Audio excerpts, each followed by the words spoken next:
Hi friends, welcome to my channel. ನಾನು ಇವತ್ತು ನಿಮಗೆ ಸೇವಿಂಗ್ ಬಗ್ಗೆ ಮಾತಾಡ್ತಾ ಇದ್ದೀನಿ. So saving is more important in today's life ಅಂತ ಅನ್ಬೋದು. ಯಾಕಂದರೆ ಈಗಿನ ಕಾಲದಲ್ಲಿ ಸೇವಿಂಗ್ ತುಂಬಾ ಇಂಪಾರ್ಟೆಂಟ್ ಆಗಿದೆ ಫ್ರೆಂಡ್ಸ್. ನಾವು ತುಂಬಾ ಖರ್ಚು ಮಾಡ್ತಾ ಇದ್ದೀವಿ ಅಂತ ಅಲ್ಲ.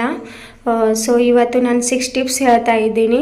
ಆ ಟಿಪ್ಸ್ ನಿಮ್ಮ ಲೈಫಲ್ಲಿ ನೀವು ಯೂಸ್ ಮಾಡಿಕೊಂಡ್ರೆ ಮಂತ್ ಎಂಡಿಂಗ್ ಇಲ್ಲ ಇಯರ್ ಎಂಡಿಂಗ್ ನಿಮಗೆ ತಿಳಿತೆ ನಿಮ್ಮದು ಎಷ್ಟೊಂದು ರೊಕ್ಕ ಸೇವ್ ಆಗಿದ್ದಾವೆ ಅಂತ.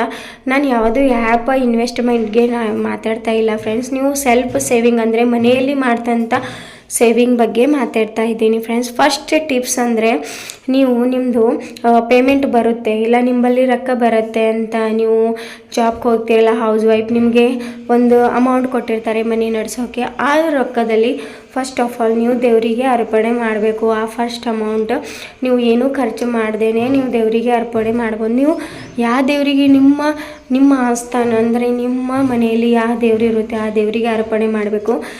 ಇದು ಏನು ಇದರಲ್ಲಿ ಏನು ಸೇವಿಂಗ್ ಆಗುತ್ತೆ ಅಂತ ಅಂದ್ಕೊಂಡಿರ್ಬೇಕು ನೀವು.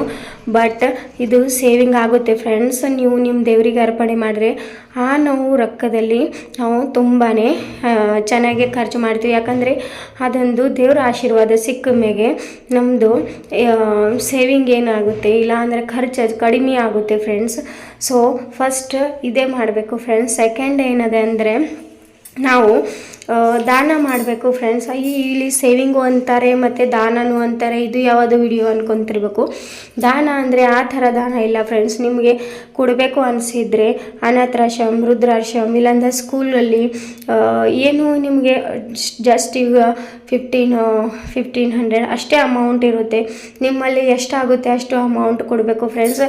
ನಿಮ್ಮ ಹಿರಿಯರು ಅಂತಿದ್ರು ಎಷ್ಟಿರುತ್ತೆ ಅಷ್ಟರಲ್ಲಿ ನೀವು ತುಸು ದಾನ ಮಾಡಬೇಕು. ಅಂದರೆ ನಿಮಗೆ ಮುಂದೆ ಪುಣ್ಯ ಸಿಗುತ್ತೆ ಮತ್ತು ನಿಮಗಲ್ಲಿ ಅದು ರಿಟರ್ನ್ ಆಗೇ ಬರುತ್ತೆ ಫ್ರೆಂಡ್ಸ್. ಅದು ನಿಮ್ಮ ಚಲೋ ಕರ್ಮ ಅನ್ನಿಸುತ್ತೆ. ಅದಕ್ಕೆ ಸೆಕೆಂಡ್ ಟಿಪ್ಸ್ ಇದೆ ಫ್ರೆಂಡ್ಸ್. ನೀವು ಯೂಸ್ ಮಾಡ್ಕೊಂಡು ನೋಡಿ, ನಿಮಗೆ ಮನಸ್ಸಲ್ಲಿ ಕೂಡ ಶಾಂತಿ ಸಿಗುತ್ತೆ. ನಾವು ಇವತ್ತು ಒಂದು ಒಳ್ಳೆ ಕೆಲಸ ಮಾಡಿದ್ದೀವಿ ಅಂತ ಒಂದು ದಾನ ಮಾಡೋದ್ರಿಂದ ಒಂದು ಬಡವರಿಗೆ ಆಗಲಿ ಇಲ್ಲ ಸ್ಕೂಲಲ್ಲಿ, ವೃದ್ಧಾಶ್ರಮಲ್ಲಿ, ಅನಾಥಾಶ್ರಮದಲ್ಲಿ ಒಂದು ತುಸು ಅಮೌಂಟ್ ಕೊಟ್ಟರೆ ತುಂಬಾ ನಮಗೆ ಖುಷಿ ಆಗುತ್ತೆ. ಥರ್ಡ್ ಟಿಪ್ಸ್ ಅಂದರೆ ಆನ್ಲೈನ್ ಶಾಪಿಂಗ್ ಅಂತೀವಿ. ಅಂದರೆ ನಾವು ಈಗ ಕ್ಯಾಶ್ ಪೇಮೆಂಟ್ ಮಾಡೋಲ್ಲ, ಇವಾಗ ಕಾರ್ಡ್ ಯೂಸ್ ಮಾಡ್ತೀವಿ ಇಲ್ಲ ಫೋನ್ ಯೂಸ್ ಮಾಡ್ತೀವಿ. ಈಗ ಅದು ಒಂದೊಂದು ಸಾರಿ ನೆಗ್ಲೆಕ್ಟ್ ಮಾಡಬೇಕು ಫ್ರೆಂಡ್ಸ್. ನಾವು ಕ್ಯಾಶ್ ಯೂಸ್ ಜಾಸ್ತಿ ಮಾಡಬೇಕು. ಈಗ ಆನ್ಲೈನ್ ಇದರಲ್ಲಿ ನೀನು ಹಿಂಗೆ ಮಾತಾಡ್ತೀಯ ಅಂತ ಅಂತಿರ್ಬೋದು ಫ್ರೆಂಡ್ಸ್. ಯಾಕಂದರೆ ನಾವು ಕ್ಯಾಶ್ ಯೂಸ್ ಮಾಡಿದ್ರೆ ಇವಾಗ ಫೋನಲ್ಲಿ ರೊಕ್ಕ ಹೋದರೆ ಅಷ್ಟೊಂದು ಏನೂ ಅನಿಸೋದಿಲ್ಲ ಫ್ರೆಂಡ್ಸ್. ಅದೇ ನಾವು ನಮ್ಮ ಕೈಯಲ್ಲಿ ತೊಗೊಂಡು ಆ ರೊಕ್ಕ ನಾವು ಬೇರೆಯವರಿಗೆ ಕ್ಯಾಶ್ ಕೊಡುವಾಗ ಆ ಕ್ಯಾಶ್ ನಮ್ಮ ಹತ್ರ ಇತ್ತು, ನಾವು ಅವ್ರು ಕೊಡ್ತಾ ಇದ್ವಿ ಅಂತ ಅದೊಂದು ಇಮೋಷ್ನಲ್ ಅದಲ್ರಿ ಫ್ರೆಂಡ್ಸ್. ಅದು ತುಂಬಾ ಟಚ್ ಆಗುತ್ತೆ. ಸೊ ಅದರಲ್ಲಿ ನಮ್ಗೆ ಕೊಡೋಕ್ಕೆ ಟಚ್ ಆದರೆ ನಾವು ಕಡಿಮೆ ಖರ್ಚು ಮಾಡ್ತೀವಿ ಫ್ರೆಂಡ್ಸ್. ಅದಕ್ಕೆ ಇಯರ್ ಎಂಡಿಂಗಲ್ಲೇ ನಾವು ಒಂದೊಂದು ಸಲ ಕ್ಯಾಶ್ ಪೇಮೆಂಟ್ನು ಮಾಡ್ಬೋದು ಫ್ರೆಂಡ್ಸ್. ಅದರಲ್ಲಿ ಈಗ ಲಾಸ್ಟ್ ನಿಮ್ಮಲ್ಲಿ ಈಗ ಪೂರ್ತಿ ದಿನ ನೀವು ಯೂಸ್ ಮಾಡ್ಕೊಳ್ತಾ ರೊಕ್ಕ ರುಪೀಸ್ ಇರುತ್ತೆ. ಈಗ ಉಳಿದಿರುತ್ತೆ ನಿಮ್ಮಲ್ಲಿ ಚಿಲ್ಲರಿ ಉಳಿದಿರ್ತವೆ ಇಲ್ಲ ಒಂದೊಂದು ಸಲ ನೋಟ್ ಉಳಿದಿರ್ತವೆ. ಅವು ನೀವು ಒಂದು ಗಲ್ಲೆಯಲ್ಲಿ ಹಾಕೋಬೇಕು ಫ್ರೆಂಡ್ಸ್. ದಿನ ಪೂರ್ತಿ ಎಷ್ಟು ಉಳಿದಿರ್ತವೆ ಅದರಷ್ಟು ದಿನ ಗಲ್ಲೆಯಲ್ಲಿ ಹಾಕೋಬೇಕು ಫ್ರೆಂಡ್ಸ್. ನೀವು ಹಿಂಗೆ ಮಾಡಿದರೆ ಮಂತ್ ಎಂಡದಲ್ಲಿ ಎಷ್ಟೊಂದು ರೊಕ್ಕ ಅವೇ 1-2 ರೊಕ್ಕನೇ ತುಂಬಾ ಆಗಿರ್ತವೆ ಫ್ರೆಂಡ್ಸ್. ಇದು 3ನೇ ಟಿಪ್ಸ್ ಫ್ರೆಂಡ್ಸ್.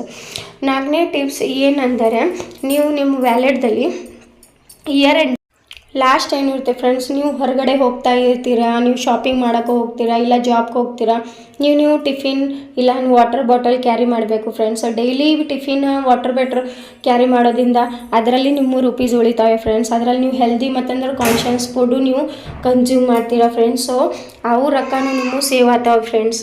ಸೊ ಈ ವಿಡಿಯೋಲಿ ನಿಮ್ಗೆ ಇಷ್ಟ ಆದರೆ thank you so much friends. Subscribe ಮಾಡಿ.